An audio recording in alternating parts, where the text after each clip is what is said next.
मैं जेपी रावत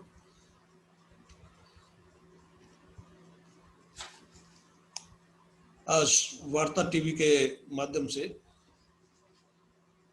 आज पुनः उपस्थित हूँ अपनी चंद कविताएं लेकर के। और पूर्व में जो आप लोगों से आशीर्वाद मिला और जो आप लोगों ने पसंद किया उसके लिए बहुत बहुत धन्यवाद आपका। और बहुत बहुत धन्यवाद वार्ता टीवी वालों का कि अपने मंच पर मुझे अपनी कविताएं प्रस्तुत करने का, अपने भाव प्रस्तुत करने का अवसर दिया। उनका बहुत बहुत आभार। मैं आरंभ करता हूं। कभी अपनी कल्पनाओं के माध्यम से पहले कहीं कोई भाव और कल्पना पैदा होती है कवि के पास, फिर इसके बाद कलम के माध्यम से वो कविता के रूप में आपके सामने आती हैं।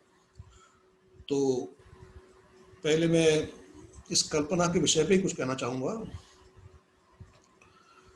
कल्पनाओं ध्यान तेरा विविध रंगों से भरा है। कल्पनाओं ध्यान तेरा विविध रंगों से भरा है। व्योम सा विस्तार इसमें और सिमटी सी धरा है। कल्पना उद्यान तेरा विविध रंगों से भरा है कहीं ऊंचे शिखर तो है कहीं पाताल का तल। देखता हूँ धूल उड़ती मेघ बरसाते कभी जल। नाचती सी तितलियां हैं या भटकती अप्सरा है। कल्पनाओं ध्यान तेरा विविध रंगों से भरा है। प्रेम करुणा हास्य रोदन क्रोध पीड़ा का विमोचन। भीड़ में खामोशियां भी साथ चलती दूरियां भी। कमल लोचन प्रेयसी के कमल लोचन प्रेयसी के साथ चलती दूरियां हैं। कल्पना विस्तार तेरा कल्पनाओं ध्यान तेरा विविध रंगों से भरा है। ये अंतरा दोबारा पढ़ना पड़ेगा, थोड़ा गलती हो गई।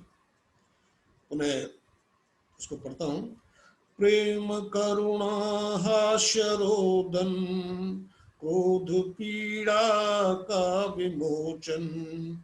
भीड़ में खामोशियां भी साथ चलती दूरियां भी। कमल लोचन प्रेयसी के लाज में भी लाल सा है। कल्पनाओं ध्यान तेरा विविध रंगों से भरा है। भाव में विस्तार लेकर मैं विचरता जा रहा हूँ। भाव में विस्तार लेकर मैं विचरता जा रहा हूँ। प्रेम पूरित कोपलों से मुश्किलें सुलझा रहा हूँ। अभय का वरदान पाकर आदमी खुद से डरा है। कल्पनाओं ध्यान तेरा विविध रंगों से भरा है। मैं गगन में मैं गगन भी छू सकूंगा या पवन का साथ दूंगा, मैं किरण का तेज पाकर घोर तम से क्यों डरूंगा। शांत अब सागर नहीं है, नयन में पानी भरा है, कल्पनाओं ध्यान तेरा विविध रंगों से भरा है। देखता हूँ मेघ काले आग की लपटें लिए हैं।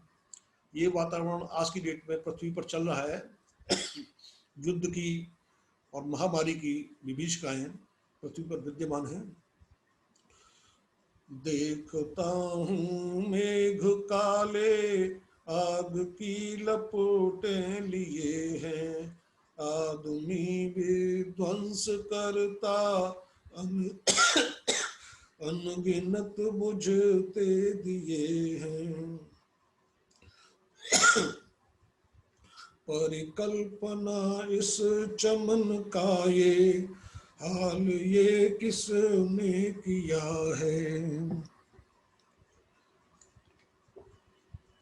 कल्पना उद्यान तेरा विविध रंगों से भरा है। क्षमा चाहता हूँ, थोड़ा गला वैसे ही आजकल मौसम की वजह से।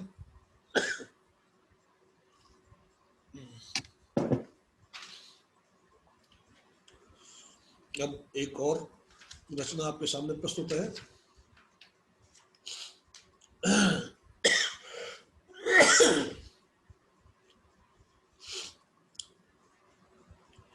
ये इस रचना का भाव ये है कि धरती पे 2020 में जो दृश्य दिखाई पड़ा उसमें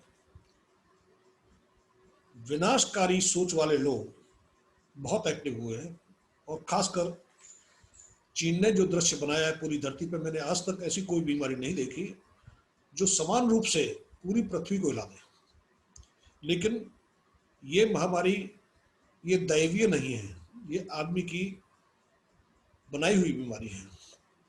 वैसे आदमी सभी से गलतियां हुई हैं, वातावरण पूरा खराब हुआ था, सारी पृथ्वी का जो संतुलन था, जो मानसून हुए, गर्मी और ये धुआं धक्कड़, ये तमाम विकृतियां इंसान ने फैलाई। लेकिन ये बीमारी तो जानबूझ के जिसने फैलाई है, तो ये तो आदमी के अस्तित्व को मिटाने की कोशिश है। अब बात है कि इस पृथ्वी को कैसे सजाया जाए, संवारा जाए। हमारा भारतवर्ष हमेशा वासुदेव वासुदेव कुटुंबकम की धारणा के साथ सदियों से चलता आया है, और आज भी भाव यही रहता है कि पूरी पृथ्वी पर लोग खुश रहें। तो ये कविता उसी भाव को व्यक्त करती है कि इस धरती पे फूल और सूल दोनों हुए।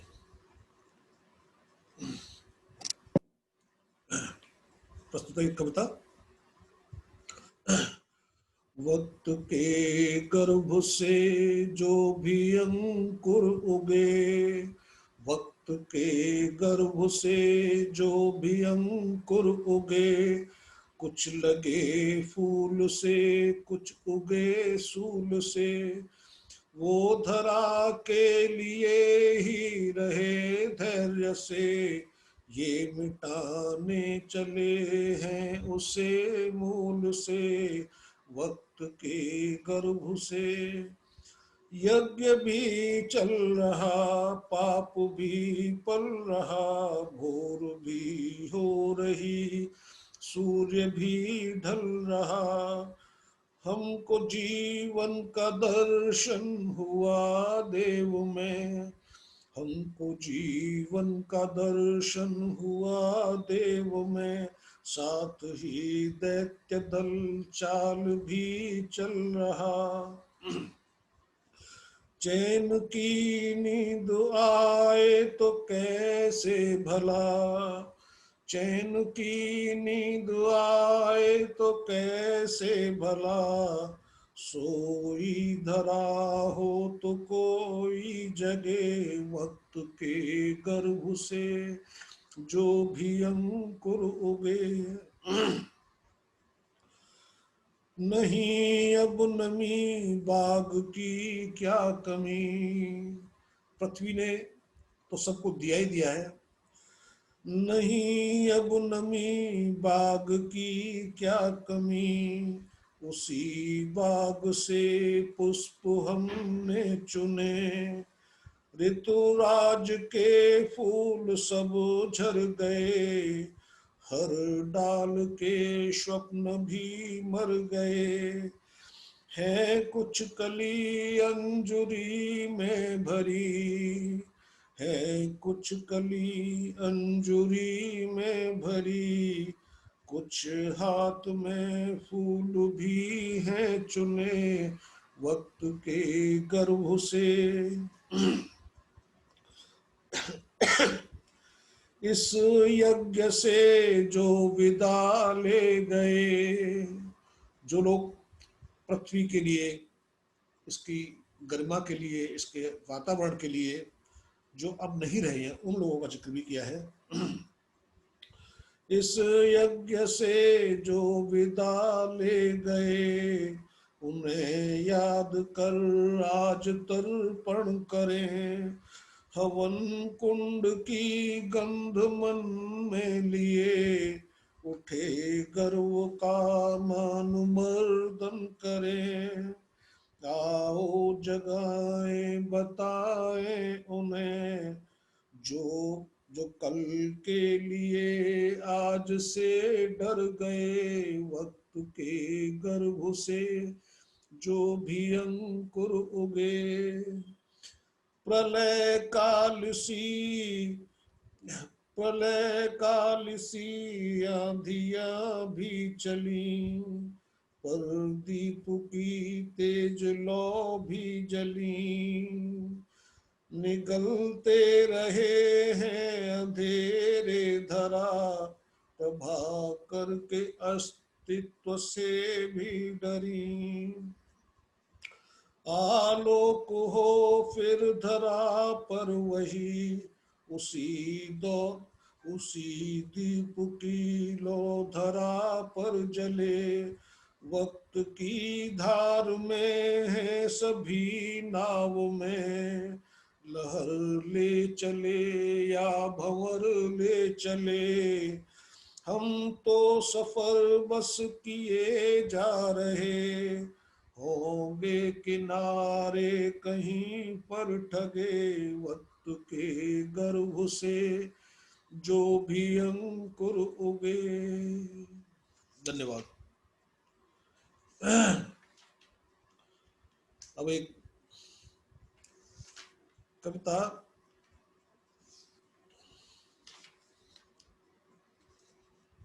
उन लोगों के लिए है कि ये 2 साल पहले दिवाली का टाइम था और आसमान में चांदनी अच्छी खिल रही थी। मैं कहीं से आ रहा था तो दिखाई ये पड़ा कि जहाँ बहुमंजिला 22-22 मंजिल की बिल्डिंगें बन रही हैं, उनके साथ साथ तमाम लेबर के आदमी और कंस्ट्रक्शन का काम बहुत चल रहा था एरिया में। तो सारा जितने लोग हाथ काम कर रहे थे वो कहीं ना कहीं वो ग्रामीण क्षेत्र से ही आए थे और यहाँ आके उन्होंने बड़ी बड़ी बिल्डिंगें बनाई और अपने, क्यों गांव के आसपास कारोबार थे नहीं, तो गांव के लोग पलायन हुए शहरों की तरफ।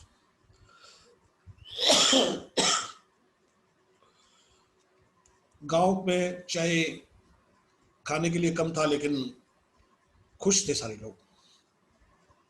शहर में आके लोग और परेशान हुए और गांव खाली हो गए सारे। तो उसी भाव को व्यक्त किया है और ये कहानी मैदान से लेके पहाड़ों तक के गांवों में यही हुआ। तो उस वक्त जब ये मैं देख रहा था, तो कविता के माध्यम से मेरे मन से जो भाव निकले वो बताता हूँ आपको। शीर्षक है गांव चले शहर की ओर। चढ़ती हुई उम्र, जगती हुई नजर, उठती हुई लहर, आज किनारे किधर गए। चढ़ती हुई उम्र, जगती हुई नजर, उठती हुई लहर, आज किनारे किधर गए। देख भवन आंगन, देख दिशा दर्पण, है किसको अर्पण, देख उन्हें सब ठहर गए। गांव वाले छोड़ने आए, जब गांव से आए थे लोग। है चिनार की छाँव, दूर रह गया गांव, उठते जाते पाँव, हाथ हिलाते मगर गए। बोराई बगिया, गहराई दरिया, सरमाई बिंदिया, आज सहारे किधर गए। गर्म लहू सीने, आग बर्फ पीने, मेहनत पर जीने, कौन शहर में ठहर गए। प्यार भरी बोली, रंग भरी होली, मस्ती की टोली, बस यादों में घर गए। समता में क्षमता, दृढ़ता में नमता, मधुता में ममता, कब रस्तों से गुजर गए। ओ धरती के स्वर्ग, आज हुआ उत्सर्ग, गहरा था सागर, आज धरा पर पसर गए। ओ झीलों वाले, मधुता के प्याले, हिम शिखरों वाले, ना जाने किस नगर गए।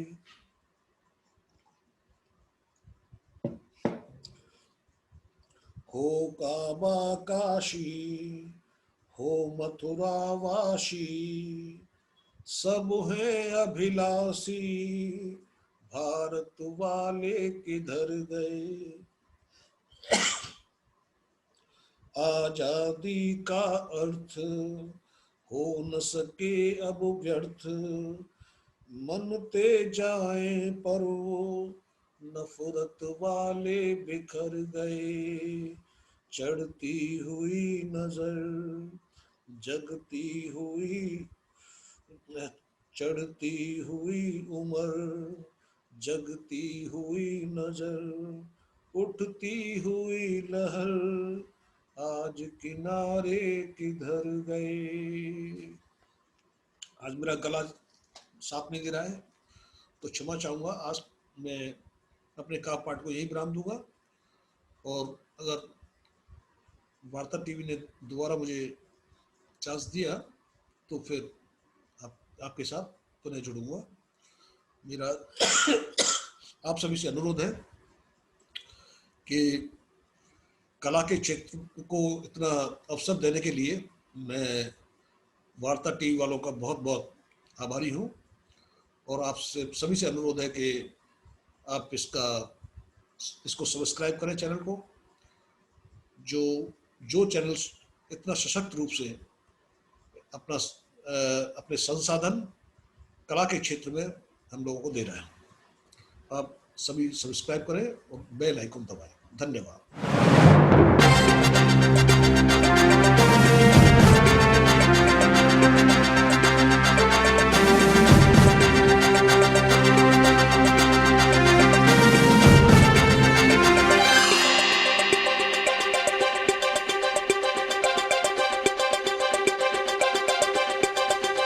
वार्तालाप टीवी, आपका नजरिया, आपकी आवाज।